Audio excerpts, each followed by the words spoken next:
Hello there, everyone, and welcome to the Tony Robbins podcast.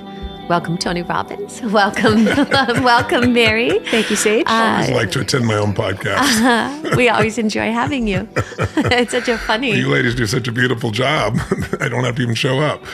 It's great to be with you. It's great to be with you. And with all of you listening in or viewing in, thank you for taking the time to visit with us. We hope that today will touch your heart and provide you with some beautiful tools to enhance the quality of your life. Yes, and we wanted to touch upon the power of the spoken word, and that our words, whether verbally or in the written word, they carry an energy, they carry a currency, they carry words create. And words destroy. They do indeed. They do indeed, or they can bless, or they can be harmful.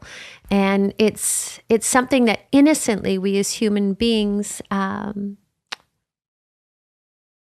always put enough attention to, possibly. Yes. And so we're just inviting you, as we invite ourselves into the awareness of the words that we choose, because it is a choice. It's a choice, the words we speak. It's a choice, to choose words that are kind, compassionate, loving, considerate. And sometimes we can fall asleep and we don't realize that words emit and that they land somewhere, and how are they landing and what is the effect of that. Therefore, here we are. I love you, Bunny. I know you do. We have very different approaches, and I love how we all come together. Me too. It's complementary and it's different, and I'm sure that you can find that in your own families for those of you who are listening in. Mary, thank you for being here. Of course. What are your thoughts on words? And then I'll kind of give my view of it. Sure. Well, as you guys were both talking, I was just thinking about if anyone is listening and they're like, oh, the power of spoken word, like I know this, I got this old chestnut. I think that it's all, when I think about it now in terms of where the world is right now, in many ways, I think this is one of the central issues of our time. Like that's what, a lot of ways, what the arguments are about out there. It's like, what can you say? What can't you say? The fact that we're even having the free speech discussions in 2021, it's like that all gives credence to the idea that words are so powerful that there are sides of people think that maybe there should be censorship. Should there be intervention, whether it's big tech or big media or independent media, and all these fractions that are happening right now? I really think the root of it has a lot to do with the power of our spoken word and what we're trying to convey, and the frequency, like you said, that all carries. So I think that it's more relevant than ever, and it starts with our own utterances around a dinner table, at a coffee shop, in a classroom, and then of course it goes broader and at scale and with deeper intensity. But what comes out of our mouth is very important, and we should wake up to it. I agree. I think it's not just the spoken word or the written word. I think it's the words you use within yourself as well. Amen. So let me give a context of how I look at it. I look at it as the quality of your life is the quality of your emotions. It doesn't matter how many people love you, respect you. It doesn't matter how many great children or family members you have. You're not going to have a very fulfilled life unless you're feeling emotions each day that enhance your experience of life, whether it's love or gratitude or grace or whatever, excitement, passion. But emotions are created by meanings. And all of our meanings are shaped through words primarily. Yes, we can have images and thoughts, but the thoughts tend to get into words very quickly. And the words we select, and many times we don't select them consciously, develop habits. Most of the research shows that almost 58% of what we do in a day is habitual. In fact, somewhere I read, I don't know how they come up with these statistics, like I mentioned it once before, but there's like 165,000 individual thoughts a person has in a day. The only problem is 95% of the ones you have today were the same ones you had yesterday, so your life doesn't change. But think about it in words. Words create meaning. Our experience of life is not life. We only experience the part of life we focus on and that we label. And when we bring words to an experience, it changes our biochemistry.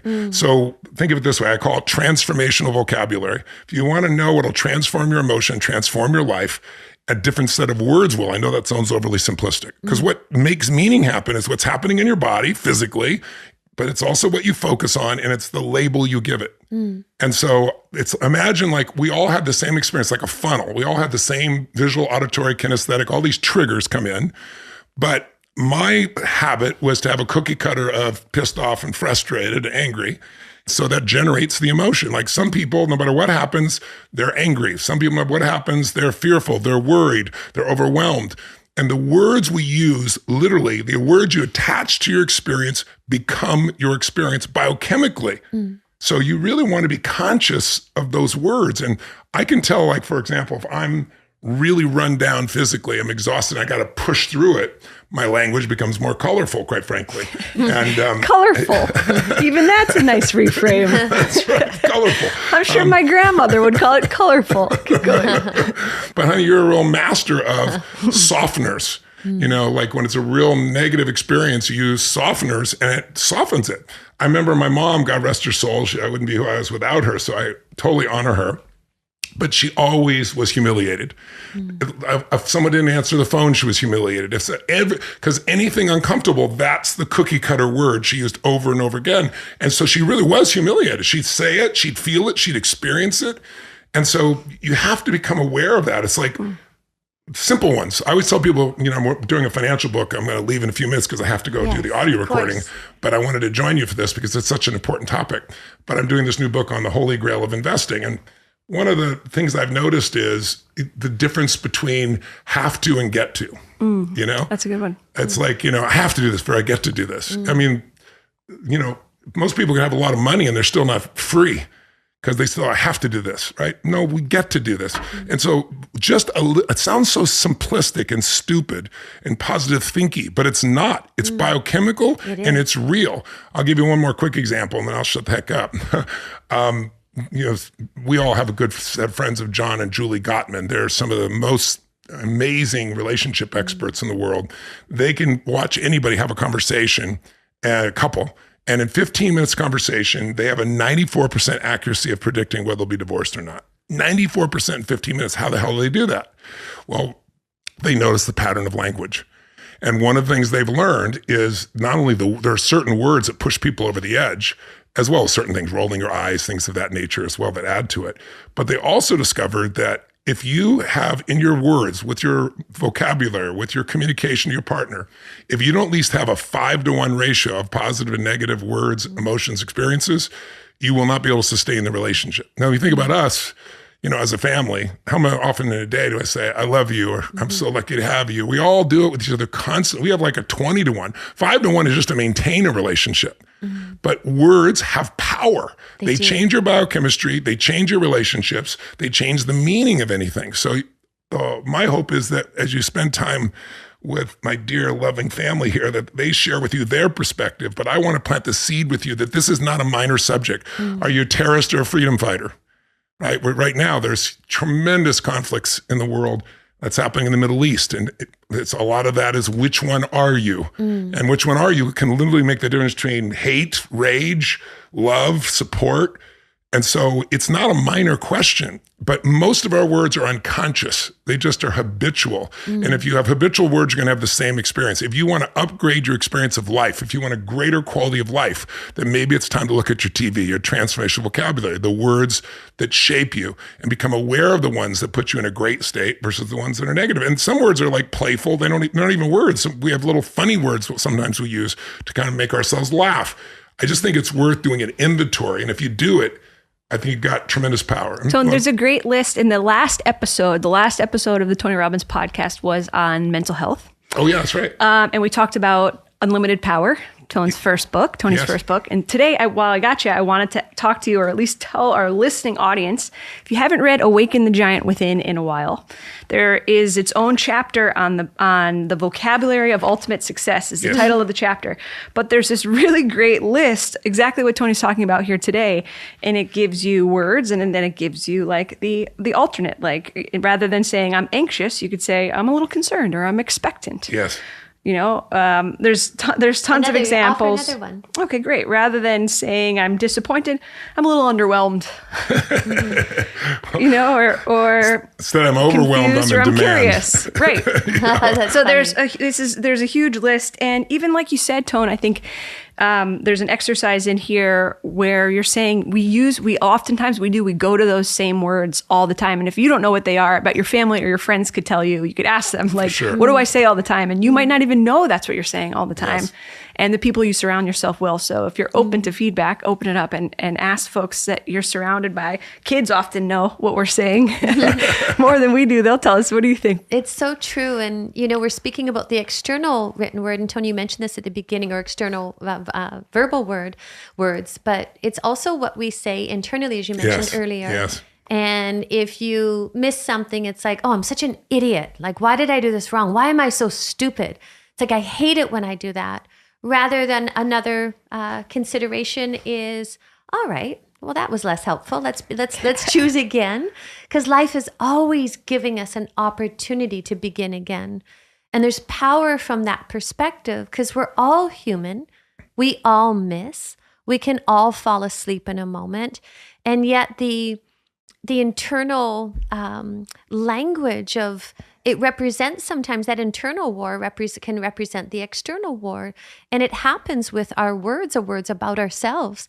And so, be mindful of that internal narrative. And if you do something that you feel is maybe you've missed, rather than it's like, oh, I'm so stupid, it's like, okay, let's begin again here. There's an opportunity when you actually connect from that creative space that we learn. We're meant to miss. We're meant to miss the mark. That's how we tune. That's how we evolve. That's how we grow. And from my own experience, if I'm beating myself up or having harsh words about myself, I get arrested.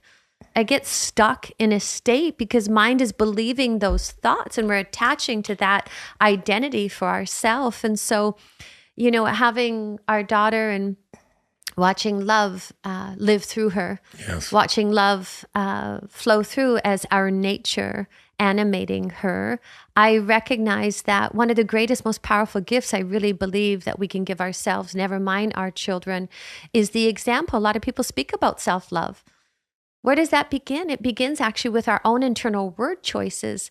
And by the way, this doesn't happen. It's not like you're going to listen to this and say, okay, I'm going to speak perfectly. There's no such thing. It's about catching ourselves. Be aware. We're so aware of what's happening externally in the world. It's my experience as we start to become aware, what am I even believing, or what are the words or the thoughts that are coming through that I'm actually believing in this moment? That's such a powerful perspective, because we can change that. We can't always change the external, but as we change the internal, those narratives that we have about ourselves, when we feel more at ease or supporting ourselves. I know this sounds so simplistic, but therefore we affect the external because there's more to offer. I watch the innocence of watching our daughter. She's 2.5 now. And, you watch the innocence of no stories, no overlays to an experience. It's just the experience. When I just walked into the kitchen when you were in there with our daughter just a little while ago, I said, hey, what are you up to? And she said, I'm enjoying some blueberries.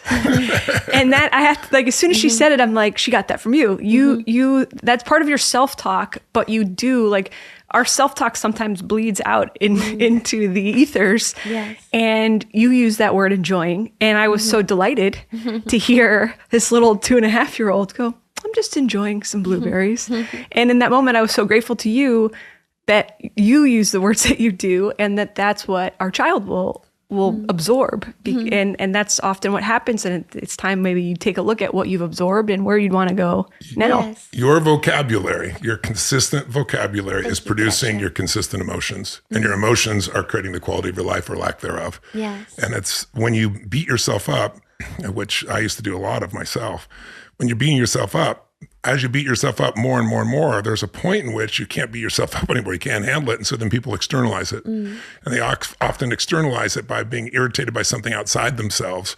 And they usually pick somebody that's safe to do that with, i.e. somebody who they actually love and is loved by, which you see people sometimes say things to their love of their life or their partner that they wouldn't say to a stranger. And it's just because they think unconsciously it's safe, but it's not safe for your partner. It's not safe for you because those things stack. That's why the Gottman thing is so important. And I think starting with your own internal world. It's like there's two worlds you got to master. There's the internal world and the external world. You can master the external world all you want, but if you don't master the internal world, you're going to have a terrible life. It wouldn't matter how much success or business or economics or whatever else the heck it is that you do. But, you think about it.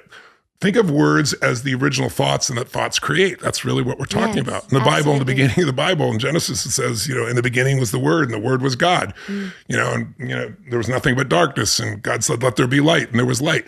Those are metaphors for what God has given us, I believe, what our creator, whatever your idea of our creator is, has given us the ability to create our life, and we create it with words. Your relationship is the culmination of the volume and the words that you use. If the words you're using over and over in your relationship are not supportive, not inspiring, not loving, not passionate, not caring, not compassionate, we can predict what your relationship's going to be like. Any relationship is the sum total of the communication that's happened. So you got to think of communication. It isn't just words, obviously, because your nonverbals, you're rolling your eyes or your true smile or whatever you're expressing is a huge part of communication. It's bigger than words. But the words are the origin of the organization of your thoughts, which then produce the emotions, which out of emotion comes your actions. Your actions change if you're pissed off than if you're feeling, curious.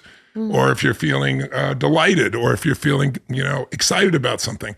And so I think of taking an inventory of the consistent words you use, the emotional words you use, not every word. And this isn't like, Saturday Night Live, Stuart Smalley, if you're old enough to remember that, going to the mirror and going, I'm good enough, I'm strong enough, and by golly, people really like me. But there is power in incantations.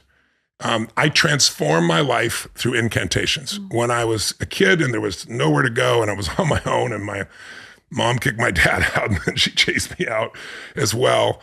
And I'm walking through the streets in the rain trying to figure out what to do. The gift in my life is I had read some books. And I remember, again, I recommended this before. The first book I really read was The Magic of Believing by Claude M. Bristol.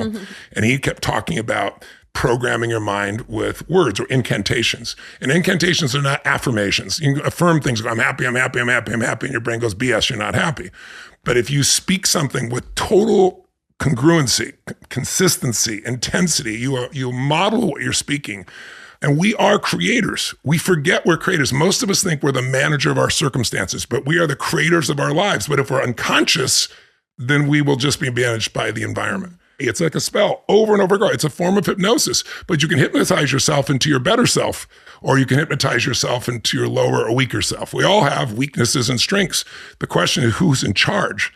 And incantations to me are still invaluable. So incantations, and another example of where words have such power is oftentimes just in a different context. And while I have you both, I didn't tell you guys I was going to do this, but vows. And I wonder, well, there's a lot of emphasis placed on, for example, wedding vows. You guys have been married over 20 years.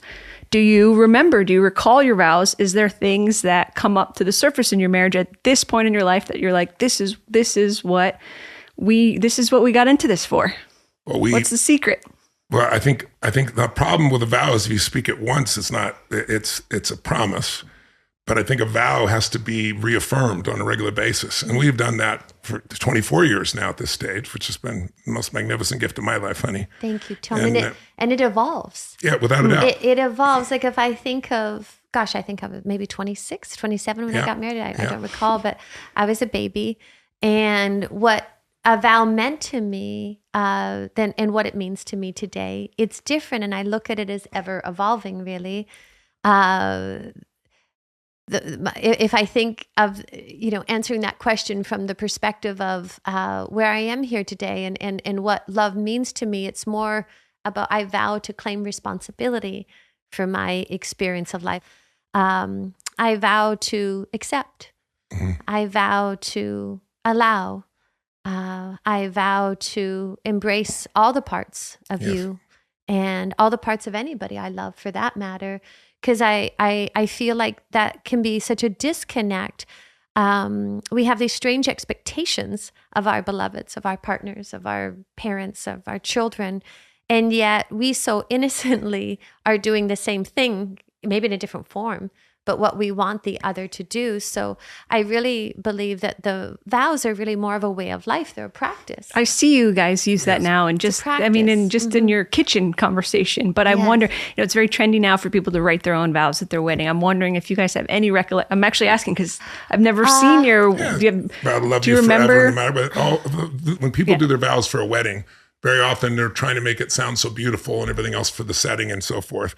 But some of the simplest vows, I vow to love you no matter what happens to the end of this earth and beyond.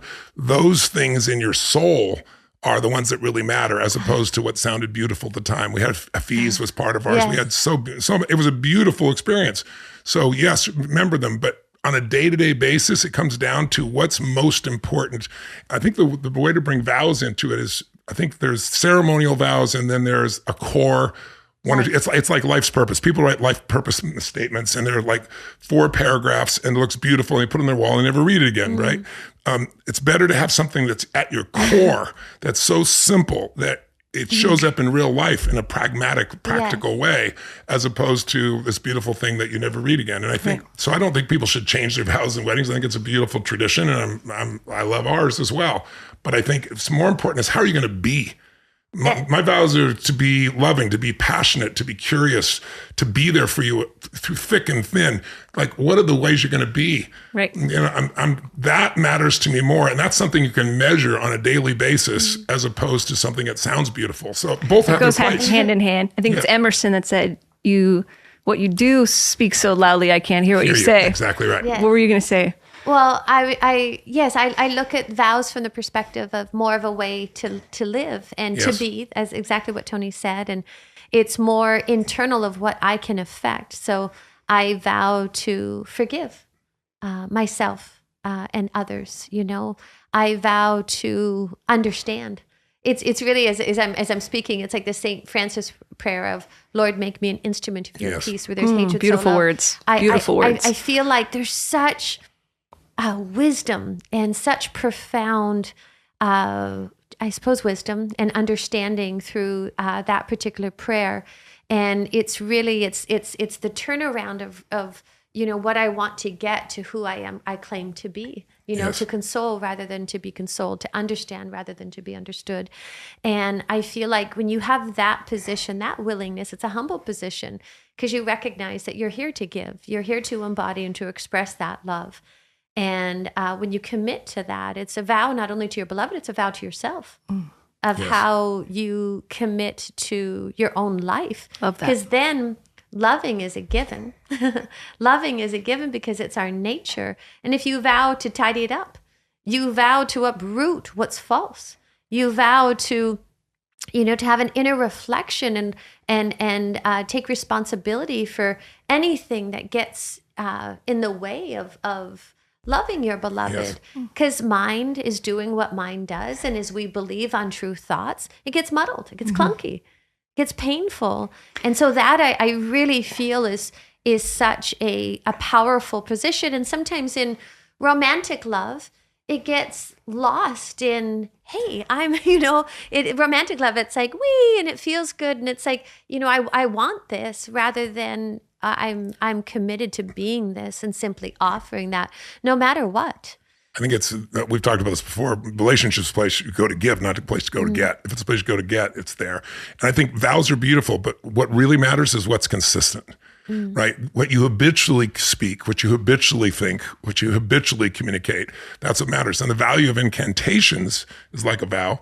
You're doing it over and over again. I would say to people, it's not enough to understand these things. Like right now, if you're listening, you go, okay, this makes sense. You know, there's some words that piss me off, make me more intense, and some words that probably soften, some words that would probably break my pattern when I'm upset, make me laugh. Maybe I should discover those words that will move me emotionally when I'm doing my RPM, when I'm doing my planning. The reason I don't just write down what the result is, I don't write down a to-do list. It's like, what am I after? What's the result? And why do I want it? But the why is the power, and the different words. I can put a couple of words there and it totally changed my state. Again, have to versus get to. If it's impact, if it's making a difference, if it's based on love, if it's contribution, there's certain words, everybody has different words. Those words for me move me. Now I want to go make this thing happen, as opposed to it's a to-do list that I got to go after. So I think it's the most important thing for you to do is do the inventory and to get serious about the power these words have in your relationship, in your own self. I mean, our daughter, as you described, she doesn't have those internal dialogues of I'm so terrible, I'm so screwed up, I'm so anything like that. So she's able, Whoops. No problem. Whoops. No problem. She's got our vocabulary in those areas and a lot of your vocabulary in those areas. And so Halo has her own vocabulary. Friends, Halo, friends. Halo. So those habits are the most important habits of all, because they're the ones that shape how you think, how you feel, and how you interact. That's your whole life. So think about how you create if you wanted to create a new life, what new words would you use to describe things when you're really upset or frustrated, overwhelmed, that would change you? Instead of overwhelmed, I'm in demand. That's how you make myself laugh. Like, oh, this is so overwhelming. Why is it? There's a million calls. No, I'm in demand. I'm in high demand. That's a damn good thing. It sounds silly, and it's designed to be a little silly because it breaks my pattern. Versus listen to people who are angry or sad or depressed or overwhelmed, and they have a very specific vocabulary that they use over and over again to put themselves in a trance. Because listen, every emotion's a trance. When you're angry, it's a trance. It isn't who you are.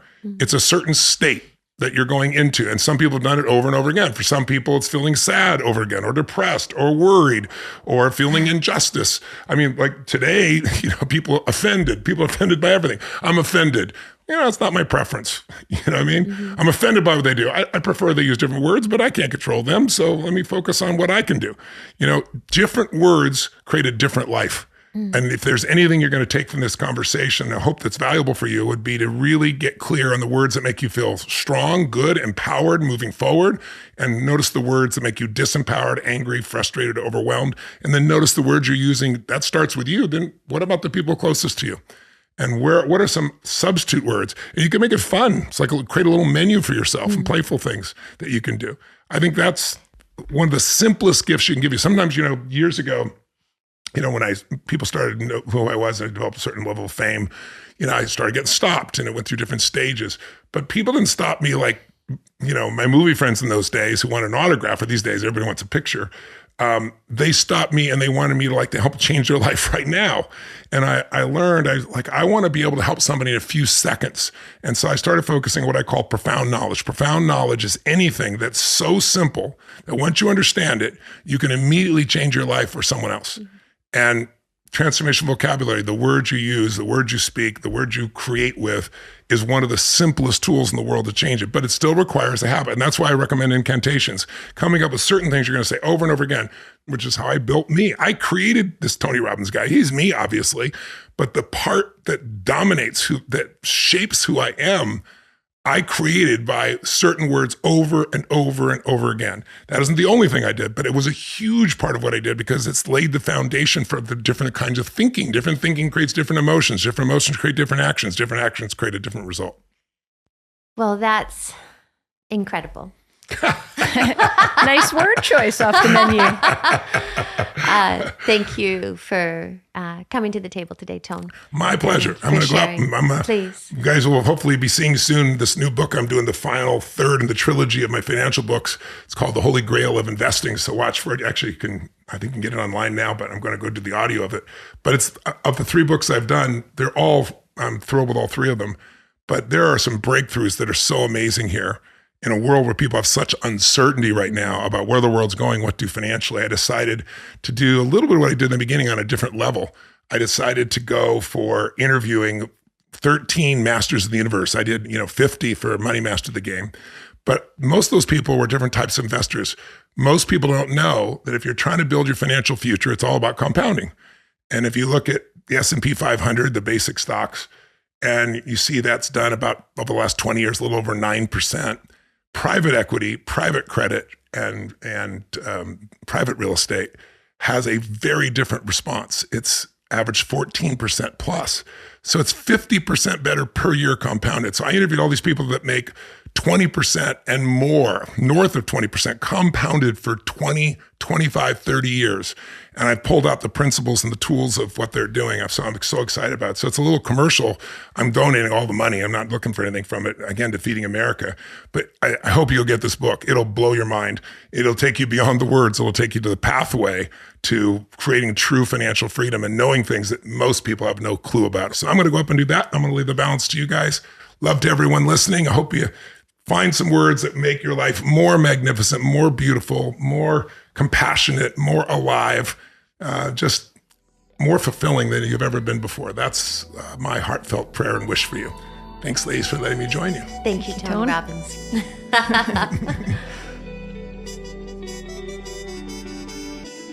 Alrighty. Hi, Sage Robbins. Hi, Mary. Nice to be back with you. Nice to be back. We're here on the B-side, so to speak, of the Power of the Spoken Word episode of the Tony Robbins podcast. And Tony had to run, but we've got a few more thoughts on this subject. You know, Sage, I'm excited to have this conversation with you, not for flattery, but people truly respond. I feel so lucky to witness the way folks respond to your ability to offer words of comfort, to offer words of healing. When someone is grieving, it makes me emotional. When someone has just received a diagnosis or after a death, oftentimes people call you. And you're able to be not just a shoulder for them. And I'm wondering if are you aware that that's something that is a real gift of yours? The language of love is an art, and it's an art that is at times, I can't say lost, but maybe there's less focus on it. And, you know, in a different day, say in the 50s, there was so much, by the way, that might not be historically correct whether it was the 50s, but that's where my mind took me. There was such a focus on etiquette, yes, or manners, politeness, and you know, that can be a part of it, but if it's paired with dogma, or if it's paired with right and wrong, and then you do it to be nice, and you know, it does feel nice, but it's beyond good and bad, or right versus wrong, or it's beyond civility or political correctness. It's really about love, and the language of love. It has a tonality to it. It has a sense to it. It's courteous. It's steeped in gratitude. You know what? As I'm speaking right now, I don't think I answered your question. You did, and you did right off the bat. We've been calling it spoken word, and we've been sticking with word, but right away you said it's the art of the language of love. And when I was thinking about I didn't even know how to go about asking you that question, but I've heard you do it. I've heard you take people's hands when they seem inconsolable. And oftentimes I find myself naturally thinking like, I would not know what to say in this situation.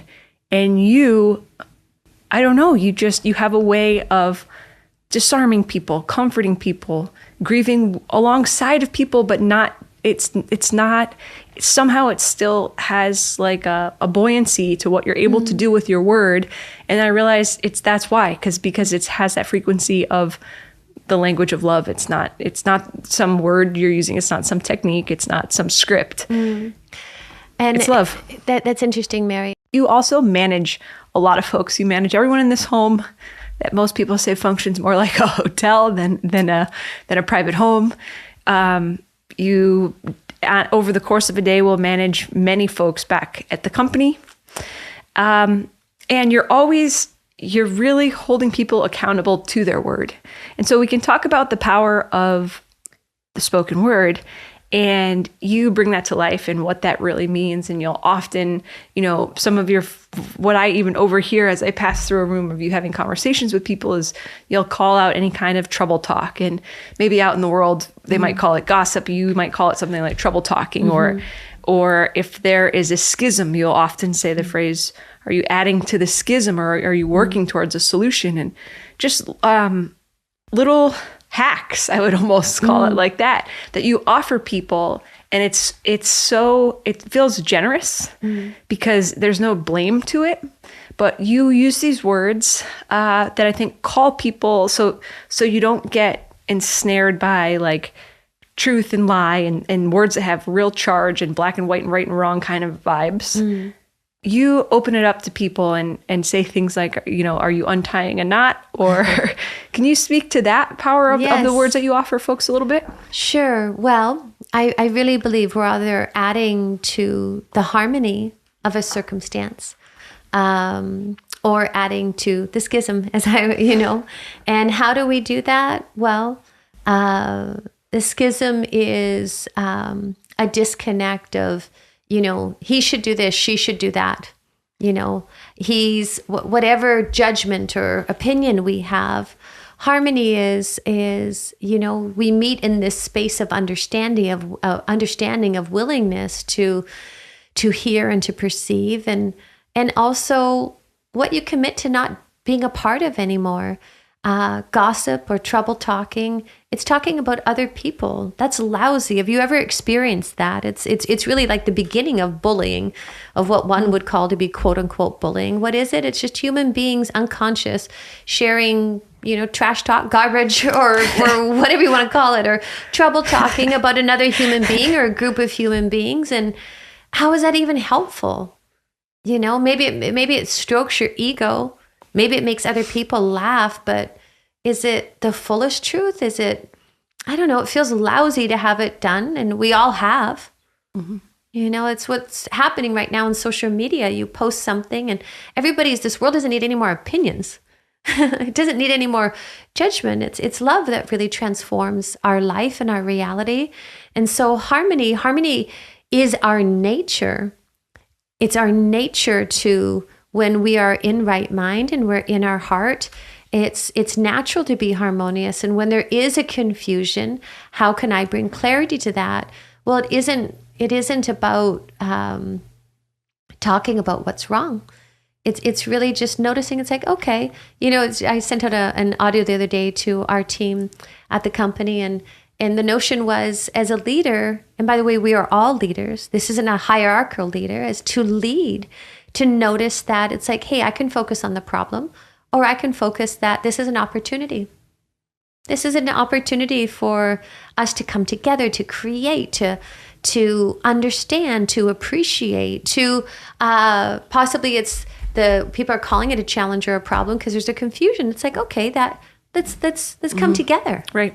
Let's come together is such a powerful position. Because we're better together. It's my experience. And I love that about you. You really will never stand for any kind of I was laughing earlier because I've never heard you say trash talking. you always call it trouble talking. And I don't know why that made me laugh. Because it's almost like you going into the realm of sports, which made me almost uncomfortable. But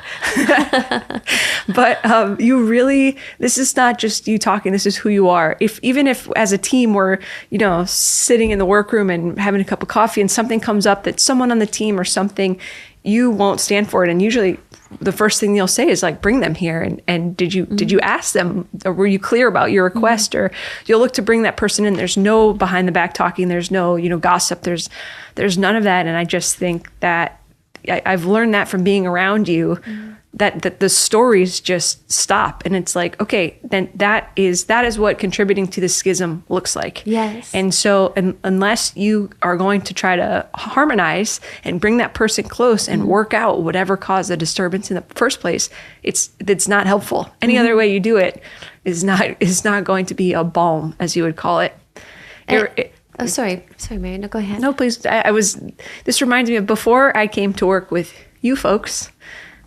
Previously, I spent time in journalism, and there's a term in journalism which is used, in all over in pop culture now too. It's just are we on the record? Is this on the record? Mm-hmm. Which, like, if you're sitting down with a journalist and you have a story, sometimes you might want to share something off the record, which kind of means like, if I share this, it's in a vacuum and it doesn't go anywhere. And my time as a journalist I was aware of that, and I realized like that really does happen. Like if you watch TV shows or something and people are speaking on the record or off the record, that really is how things can work. But for me personally, one little reminder I have is like your life is on the record. Our whole lives are on the record. So if you're going to talk in one room when someone's not there and then say something else in the room where they are, like I got to believe that's recorded somewhere. And I don't want to do that. And you have really, I don't know, you've brought that to me, and you've put that in ways that I'm like, yeah, like you can't do that. We can't do that. Well, that's a beautiful notion, on the record, that life is on the record. And if you think about it, say if you're out with, people from work, and there's a new individual that's, possibly a part of your company, and they're speaking about how this person did this or said this. And it's just one more thing to consider. I love the notion of fullest truth, because it's a piece. If it's a fraction, it's this person's possibly experience, but is it their experience or is it their opinion of the individual? And I feel like that gets lost. And so, thinking can be a lost art. Actually discerning for ourselves and reflecting. People, when we so innocently believe that the truth is coming externally, it's like somebody says something about somebody and that's their opinion, and that might be their experience in the moment, but it's like, what's more important? Your own experience of the individual. Don't miss that. We give our power away to others and believe their thoughts about places, people, religions, or groups of people. And it's like, have we actually even experienced it? It's secondhand information. We're disconnected from reality, and the reality is our own experience. And reflecting and tuning rather than presupposing that what an individual or what the news or what social media is saying about an individual or a group of people, that's on us. It's on us to connect, to tap into a deeper truth. And I feel like that is such a powerful perspective, because that connects us then. We've all been misjudged. If you're human, we've all judged and misjudged both of others. And have you ever had somebody that you thought that was, the most horrible human being, and then life offered a circumstance for you to experience them differently? I think that's love. To be given, choose again, another opportunity to... A fuller truth, to receive somebody, to experience them, for them to experience you. And in that exchange, that's just soul meeting soul, human meeting human. And sometimes as we point the finger outward, or we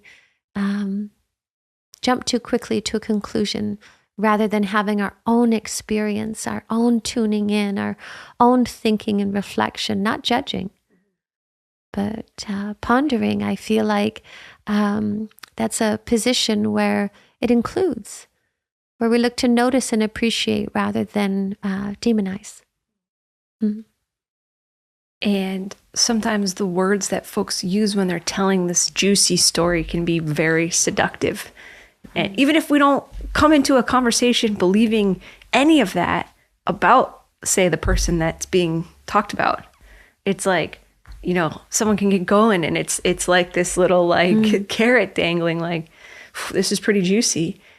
This is just coming to me right now. I watched one time, we were at a party at your family's house in Canada, a lot of people over. And I watched someone, your dad, I often talk about your dad. He's a strong, silent type, man of few words. And someone approached your dad and had this, I didn't even know who they were talking about, right? But I watched the energy. You could just watch from afar and see the body language and the energy of this person going to your dad and just unloading on your dad, like, about someone else. And your dad was just like, is that right? And he said, is that right about and so sometimes for me, when someone's really giving it to me, I have a hard time, even if I don't agree or if I disagree with what they're saying, sometimes I'm like, well, what am I supposed to say? Clearly this person really believes it. And I chuckled and I really learned from your dad. And there's not a day goes by where I don't think of that moment. I've never told you this, but your dad just going, is that right? What does it look like to not give something any energy? What does it look like to not feed into a story, buy into a story, throw a log on the fire? It was just like, Is that right? I was like, this is classic dad. Just like, that's how you just kind of let it roll off your back. Doesn't give any, okay, that you've done your job for that person. You've been an ear, but you're not adding to the schism. You're not adding more knots. And what an extraordinary, powerful question. Right. Is that right? It's actually really accurate, the word of it. Right. Is that so? You know, is that true? Is that true? It allows us to ponder and to reflect. So I feel like that is a very powerful practice, because that's really what that is. So if you're at a dinner and maybe having a few drinks and people are chatting, or this person's talking about their husband or their wife or their neighbors or so-and-so at work, you know, catch yourself not to contribute. That's one way. Another way is offering something that you've noticed that is maybe a fuller truth, something kind and beautiful about this human. Or, you know, as our parents are a different generation, we have nothing nice to say, don't say nothing at all. I love that. There's wisdom in that. My mom used to always say that. But, you know, that's truth. That's truth. And so there's enough, same goes on social media. If somebody posts something, and even if mind judges and it's like, oh yeah, and you know, we can get so quote unquote righteous about what our opinion or what's this or what's that. You know, once again, I don't know that our opinion is really even relevant. But you know, where there is darkness, where there's darkness, let there be light. When you're wondering what we can do in the world where there are many wars happening, where there are people in such turmoil or are terrified, let there be light through our words. If you don't know what to do, rather than offering an opinion, be a gift, be a blessing, offer kind or considerate or thoughtful. We love you. We're praying. Whatever is true, I don't know. I can't speak for you, but whatever your heart offers, that is the language of love. And let there be light. That's how there's light. This divine orchestration needs a vehicle. That happens to be you, and it happens to be me. And so as we choose wisely our words, our actions, that allows us not perfection, but that allows us to be a vehicle for that illumination, that love, that kindness. That's what light is. It's like we all know somebody when you walk by and it was just a kind smile. That's light. You're feeling a light of their smile, of the beauty of their own beingness. There's no words to that, but there is. It's a language. And so I just feel social media is a platform, and it can spew hatred or confusion, more accurately, or it can cultivate light, can cultivate love. It can be a currency of love.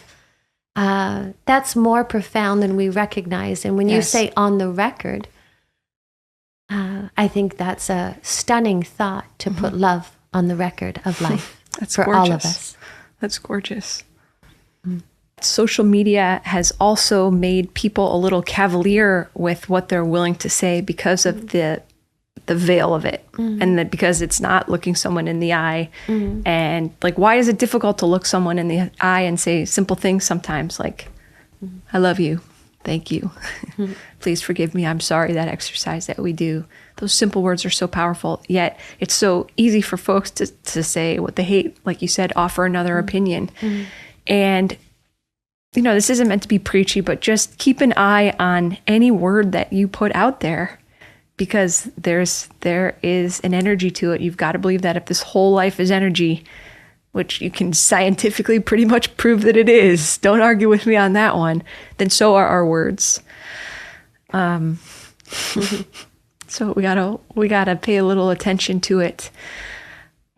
One thing that I can mention is that if somebody comes to me and they have, say, you know, a diagnosis of some form, that is not at the forefront of my mind. We all meet right here in this human experience, in this moment. And that's where I experience a greater truth. That's where I experience a greater beauty beyond the story, beyond the narrative, because we all have that. And if you've lived long enough, hey, you've had a diagnosis at a time, you've lost your health, you've gained your health, you've lost a beloved. And so we, you know, if you're alive, if you're listening to this, we've all known loss or pain or grief or whatever label we want to put on that. That relates back to, and I hope you heard this in the first segment.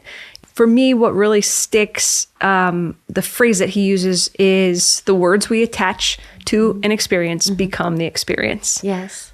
So when you say you miss the experience, it's like, right, because what story or what other narrative are you overlaying on the experience that's giving you the experience that you're feeling? The emotion. It's like the old adage of like, there's the flat tire and there's the story about the flat tire. It's like, it's just a flat tire. Yes. But all of these words and emotions that we put on it, great. Now it's builds into this. Now it has this greater energy and this greater frequency. And we do that with everything. It's like, it's if we really look and we get honest, we do that with everything. I think that's the real, life is just showing us ourself. It's a reflection. And when there's a willingness to see yourself rather than the external demonization or the external blame, that's where words become so charged. They become so fixed with these identities. This group of people, they're horrendous. They're this. Is it true, all of them? Cannot all of us, every single religion, race, culture, whatever, haven't we all done horrendous things at times? So is it human? I heard the other day, it was like, they hate in America, they hate in this country, they hate in in this country.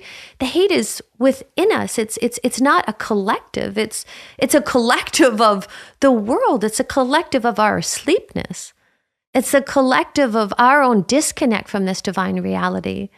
And so we're demonizing life, we're demonizing God, we demonize, others, and we miss the beauty of life. I remember when Tony, this is probably about maybe 4 or 5 years ago, and he had an internal bleed. He had an esophageal ulcer, and he lost 4 pints, if you remember at that time, 4 pints of blood. And so he was here at the house, and he had went unconscious. He was white as a ghost. And this one particular doctor, I explained what happened. He was on the phone and he said, Tony needs to get to the hospital immediately. It's dangerous. And I said, what do you mean it's dangerous? If he doesn't go there, he could die. And Tony's in bed. I was like thinking of logistics, calling it. Tony wasn't certain if he wanted to call an ambulance yet. And my heart was pounding. I remember like everything all of a sudden got really, really, really quiet. And yet I could hear my own heart and it was pounding. And I was feeling so terrified. And I came in this room here and I said a prayer. And the thought came, because a lot of times, we say a prayer and we don't realize that we co-create. I saw this, or I heard this man's name, Dr. Yadigar. He wasn't our doctor at the time, but I thought, gosh, I need to get his number. He's coming to my mind. That's a prayer answered.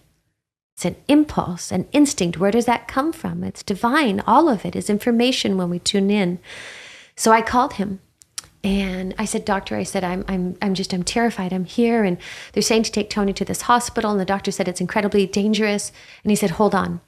He's like, okay, tell me exactly what happened. And I told him, and he's like, listen, everything's going to be okay. Everything's going to be okay. Yes, I recommend you take him to the hospital. And everything's going to be okay. And that reassurance, he's become a dear friend.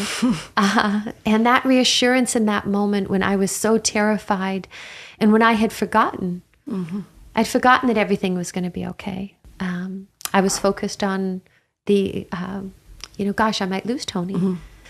And the words that someone else offered you, that it's dangerous and it's implying it's not going to be okay. Yes. And so the notion that it's all is okay, all is well. If I think about when you were mentioning those individuals who reach out at times, I think that's the most powerful gift that we can offer is just the reminder. It's not telling somebody, it was his state.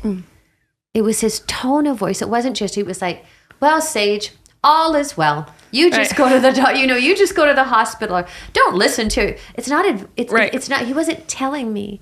He really offered his heart and his voice. He was it's the tonality and the cadence and the warmth and the presence in that moment that was like, whew, I will never forget it. And it was just, and then it just became functional. We packed some clothes and took Tony to the hospital. But by the way, all was well. That's right.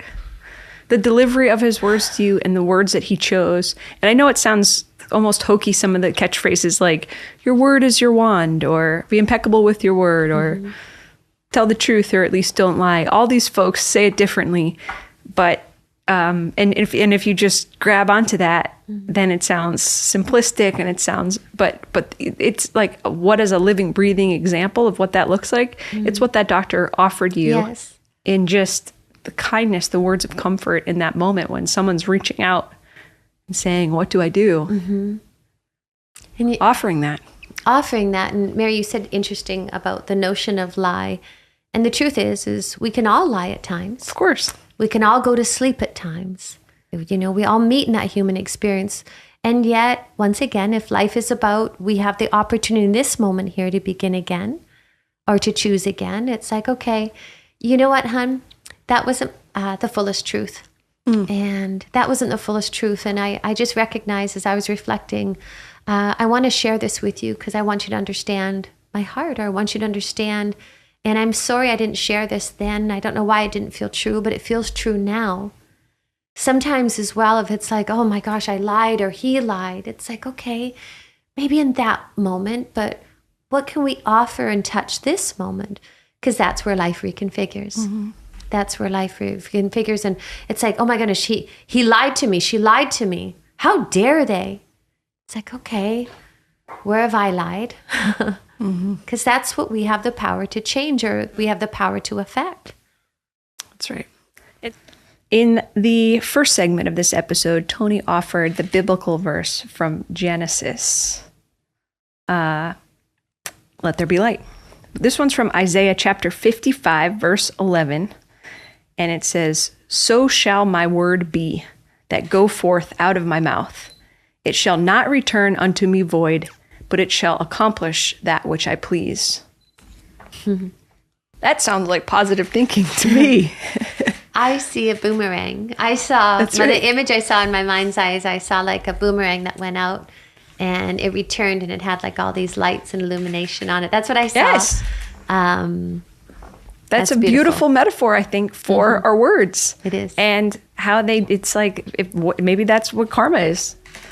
There is some sort of like, it doesn't go out into a void. There is something that comes out and comes back.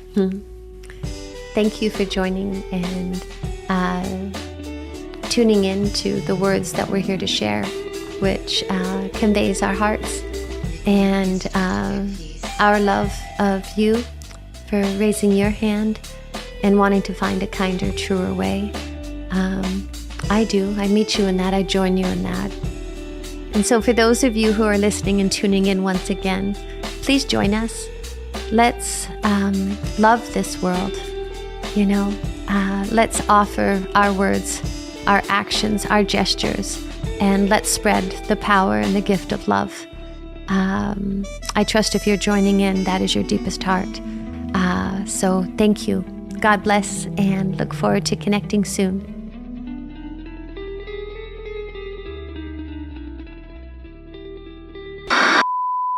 I know I'm just hesitant to even talk about it because I know for some people it might sound airy-fairy, but Dr. Emoto's work. Yes, of course. Where he exposed, I don't know how you'd say it, exposed water structures and then looked under a microscope at the crystalline structure of water that after exposing them to words, like the difference between I love you and I hate you to water.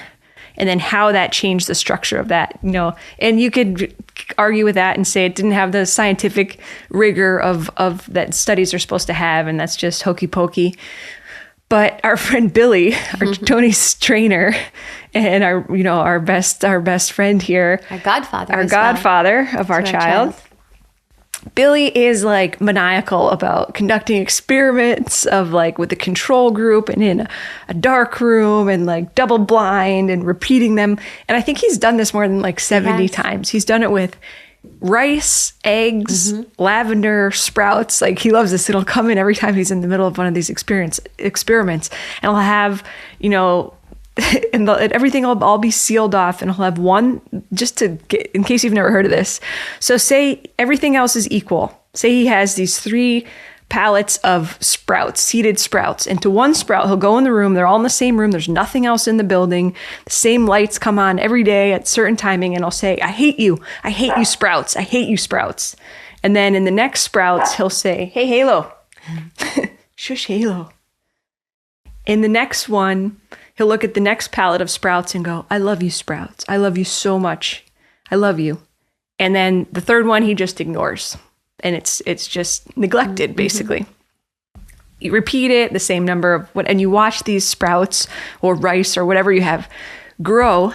And inevitably, every time he's done it more than 70 times, and the sprouts like wilt that have been said, I hate you, sprouts. And the ones that he's told, I love you, are like, he uses the word, I'm like, well, what are they like? He's like, they're robust. You wouldn't believe it. Beaming. They're beaming. And then ironically, the worst off ones are the ones that are utterly neglected. It kind of explains why people might stay in a negative relationship, let's say, rather than just get out altogether, because there's still some connection you're getting, even if it's negative. Point being, long story short, words, the power of words, you're changing like molecular structure. It's an energy. You're impacting a sprout or a grain of rice or a human being or whatever that is that you are offering those words to, implicitly, explicitly, or beyond. What do you think of all that? You buying it? Well, I think it's beautiful. I think it's beautiful that what I appreciate about Billy is that, once again, he's curious enough to have the experience and experience the reality himself, and to show the power of love beyond the power of spoken word. And I think that's super cool. And we love you, Billy. We love you, Billy. You are super cool, you weirdo. Maybe you're going to read something. I couldn't find it. Oh, okay. Good for you. It's not meant to be. Sorry, Isaiah. There it is. Okay, last one. Okay. Tony.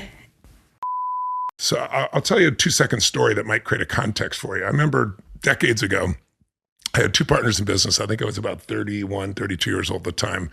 And both of my partners were older than I was. Both were much more accomplished than I had been at that stage. And we had an experience together as partners where we're negotiating a deal.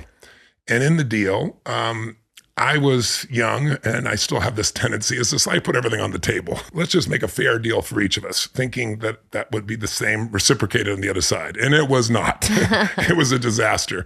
And without going through the boring details of the story, what I shared, the other side used disproportionately in a way that was really ridiculous and unfair to try to leverage us instead of, putting together a fair deal. But in the midst of it, as we took a break, because it was getting really heated, one of my partners, he just kept going on and on and on. I was like pissed off. I said, this pisses me off. I mean, I shared with him honestly. So my words inside my head was like, this pisses me off. This makes me angry. It makes me mad as hell, right? That's what I was thinking. But my friend, my partner, one of them, was talking about this makes him furious, and he's livid and he's enraged. And he talked about, I could kill them. And he was so intense, and I'm trying to keep my voice quiet because it wasn't that quiet. I mean, he was like yelling. And because he was so intense, I was like, calm down, dude. It's like, it can't be that bad. Like, I was just pissed off. I was just angry. But what struck me was at the same time I'm feeling angry and pissed off, and I'm thinking he's a little crazy right now, I'm trying to calm him down. My other partner, who was much older and wiser than probably both of us, been around the block more than a few times, very, very successful man. He didn't even seem to be negatively moved by it. And I remember pausing and looking at him, and I was trying to calm this guy down. It's not that bad, right? And I looked at my other friend and I said, like, what are you feeling? You're being real quiet about this. And he goes, well, I feel a little peeved. And I thought, no, excuse me. He said, I feel annoyed. That's what he said the first time. I'm annoyed. I was like, annoyed? I was annoyed that he used the word annoyed. It's like such a terrible sounding word. Annoyed? That's all he was, annoyed? Don't you understand? And then my friend's like, don't you understand? I was like, calm down. It's not that big a deal. We can handle it, right? And so I said, annoyed? I mean, that's such a weird word, annoyed. You're just annoyed after what they did. I mean, they took advantage. They did this. And so as I got upset, my other friend got upset. He got calmer. So I thought for a moment, I thought, I don't think I've ever seen him that angry in all the years I've known him. And I said, don't you get angry at things like this? He goes, no, not really. And he said, I was a little tinkled. He literally said tinkled. And I was like, you got to be kidding me. He said tinkled? He goes, yeah, it's tinkle. And I was like, I don't understand. He goes, well, what's the worst you've ever felt? He goes, I don't know, tinkled, peeved, annoyed. But I couldn't help but in the middle of the experience to notice that one friend is just out of control. I'm feeling really angry and he's feeling annoyed, peeved, and tinkled. And I said, well, what's your belief about getting angry? And he goes, well, if you get angry, the other guy wins. And I thought, interesting. So the reason I tell you the story is we all had the same event, but we didn't have the same experience. His is furious and rage, kill somebody, and his is annoyed, tinkled, and peeved. And once I saw this, I saw it everywhere. I couldn't help but notice. It's like, I noticed how people use certain words over and over again. But my wife Sage here, my pearl, she uses words like sugar and shoot. And what's some other ones, Mary? Miffed. Or flip. Oh, flip, this is bad. Or, oh, that didn't work. Isn't it beautiful? Yeah, that's her favorite phrase. But isn't it? No matter what's going on. I remember I was so depressed and I was so frustrated. I was so overwhelmed. I didn't know what to do with my life. I didn't know how I was going to make it happen. And I always grew up poor too. I had no economics, trying to figure out how to get money for my next meal. And then eventually, I got a car and I'm sleeping in my car, this Volkswagen. And I started doing these incantations. And I still do one right before I go on stage. Every single time. I've done it for 46 years. That's how long I've been doing this. And so I now command my subconscious mind to direct me in helping as many people as possible today by giving me the strength, the emotion, the persuasion, the humor, the brevity, whatever it takes to show these people and get these people to change their life now. And I would do that hundreds and hundreds of times, and I'd say it in different tones. Right now, I'd emphasize a different word. And I was transformed by that. It awakened a part of myself, an unstoppable part of myself that I still use to this day. Love joins. Love connects. A lot of times we so focus on possibly what to say or what to do. And it's my experience that being with somebody. That's right. I had a family member call today and she was really, there was, a confusion or an argument, if you want to call it, in their relationship. And I looked to just join her. I've been where she's been. She was so distraught. And we've all been in a state of confusion and said words that possibly were harmful or hurtful or experienced it on the other side. And once again, it's so easy to look at what another said or, he was so mean, she was so mean to me or whatever that looks like. But truth be told, if we're blind, we can all, it's less kind. And so I just joined her. I listened. I was with her. And reflected that love. And that is powerful. A lot of times we as human beings, and I can only say this because I can go blind in this, we get so focused on the doing. We want to fix something. We want to help something. And, there's nothing more profound than to join someone That's where it. they are. It's true. You join with your words, with your spirit, with your beingness, paired with words. And you don't, the other thing that as I'm like picturing you doing this is you don't you join, but it's different than getting into the trenches of the muck of whatever's going on in someone's life, whether they just found out their partner's cheating on them or their child has cancer or they have, you don't assume a superior position. Even if someone's coming to you and asking you, even if they use the words, I need your advice. You join and never, it doesn't feel like, an advice columnist, wagging a finger, I think about when Beck, our friends, we've talked about Beck and Siri on this podcast before, and Beck gave us a phone call one Thanksgiving and, Siri was going in to just have a routine hip surgery. And that's when they did a blood test that found out that in fact she had cancer, she had leukemia. And I remember the phone call and the distress, of course, at the shock of something like that. And again, these are friends, dear friends of ours. I was speechless, dumbfounded more accurately, of even how to be there or what to say. And you did a few things. One thing, do you remember this? Like one thing, it was like, okay, we're not going to say we're not going to call this cancer. I do. I remember that moment. We were in Sun Valley, Idaho, and sitting on the side of the road in our truck, and Siri and Beck just called. And, as she was speaking, what I noticed is I remember hearing her say, and I went in, she went in to go get her hip done. She needed a hip replacement. And if it wasn't for the routine blood work that she had to have her hip replaced, she never would have found out she had leukemia. Right. And so the thought I had was, oh my gosh, what a miracle. Thank goodness she went in, and thank goodness her hip was bothering her, because if not, this could have been silent, and circumstances could have been much further along. So the miracle, the gift of her the hip pain in her hip was a catalyst to her going to get tested, and that was a catalyst to her, getting this. Because if you think of what is a diagnosis, it's information, and that information is saying, hello, pay attention to me. Help me, support me. And that's what she did. Right. But if you're listening to this and you hear this story and your first thought was not, oh, what a blessing, nor was it mine. And I'm saying like that is, I think that makes a difference. Mm-hmm.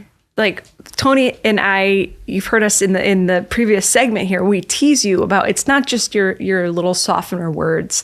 It is also your ability to say like, okay, like, rather than just believing there's good in anything, even if it's a cancer diagnosis. Mm-hmm. Well, what a blessing. So grateful they could catch it when they did. And that narrative, even the diagnoses, the identity of that, I have cancer. And that a lot of times can be how could it not be in moments, all consuming. And we get disconnected from how extraordinary that life was so supportive in the timing of that. The timing of that was what Siri needed in order to heal this. And I found that to be extraordinary. And, a lot of times, Tony was speaking earlier about like the incantation. We can also have a negative incantation. I have cancer. Now that's information. And that's information that your body is needing some attention and some medical intervention and help and support. So there's many different factors. I'm not simplifying it or dismissing it in any way, shape, or form. And yet just the awareness that to not have that be a continuous dialogue, because I have cancer. It's like you think that. It's like, what's the difference between I have cancer or I'm healing? Mm-hmm. And so it's also noticing the miracles, is noticing the miracle of life, the divinity of this moment, the fact that we are alive. And, that is something that I find for my own self. If there's moments that I forget, or if I'm feeling overwhelmed, or I'm feeling scared about something with my own health or my family's health, I'm reminded that all is well. And that the information alone is a catalyst for change. I am wondering if you would speak to a little bit, and I know that this is something for a lot of reasons that you don't talk about and you probably don't care to talk about, but I'm going to ask. Feel free to decline. Okay. When folks call you, if they have already received a diagnosis, mm-hmm. If they're having one of those dark days of chemo or, whatever, that everyone out there listening, I'm sure, has different levels of degrees of familiarity with the brutal battle that folks can go through for their health, fighting for their life. Mm.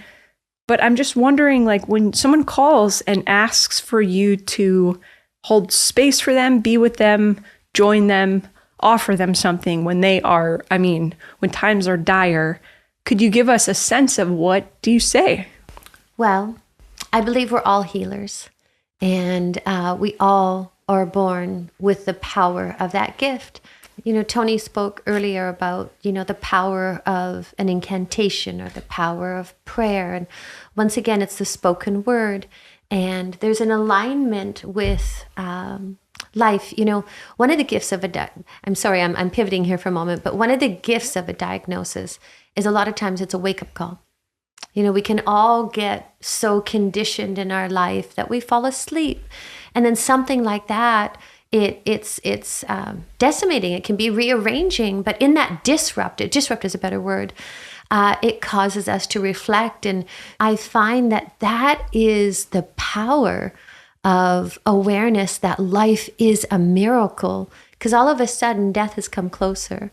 And so people are they're not even willing, they're just noticing, wow, this reality, that intentionality of word. And I'll share from my own experience. I was, maybe 4 years ago, I was diagnosed with a pituitary tumor. That was a wake up for me. That was a wake up to say, gosh, my body was speaking to me and I was ignoring it. There was an opportunity to tune in, to bring greater harmony, to support myself. I had so much extension externally. This was a time of an inward flow, and it served me so massively. If I think of where my life was then 4 years ago to today, I'm so extraordinarily grateful for that wake-up call, because it felt like a smack. You wake-up call, that works. I think that's a clear metaphor for people. One word you didn't use just now, but you use all the time, and I love it, is, do you know what I'm going to say? No, not at all. You say it in the context of relationship. You say it in the context of if two people are having like a conflict in their relationship or in their family, or if they have had a health challenge, you'll say, this is reconfiguring life. Yes. Reconfiguring. Yes. And I've heard you say that word, and it took me a while for it to really soak in. And now I'm like, that's right. Like, no matter what you're going through, relationship, your health, whatever, there's a reconfiguring. Yes. And then the words you use to describe that reconfiguring. That disrupt is a gift that the uncertainty, even the pain of it's calling us. And what's that call? To bring our awareness, our attention to this moment or this circumstance. And that's the power of healing. One other thing, as you know, we mentioned about war and all the layers that it uncovers. I feel something else that's just so profoundly beautiful is there's a coming together of human beings as brothers and sisters, as beyond a religion. And I think it's really so profound that there's so many different faiths, so many different individuals, so many different groups that are just praying, not for this country, for that country, but for humanity, for this world, for life, for peace. And that is unbelievably beautiful to me, and such a powerful currency of individual offering their time. Your mom, praying the rosary, there's so many different prayers and rituals and individuals and groups coming together in the name of love. And what are they offering? They're offering their word. The word. Coming together in the name of peace. And if we do want world peace, that peace does begin with me. It begins with you. And that's how we change the world. We change our world, and we reflect that love from there. I am harmony. I am joy. What are the attributes, the virtues, and put words to that reality to co-create with this existence, because we're all weaving this web called our lives. And prayer and, as Tony said, incantations, decrees, affirmations, whatever's true for you. We all have different styles. We all find our way home. So there isn't one way that is the right way. Look to what's true for you.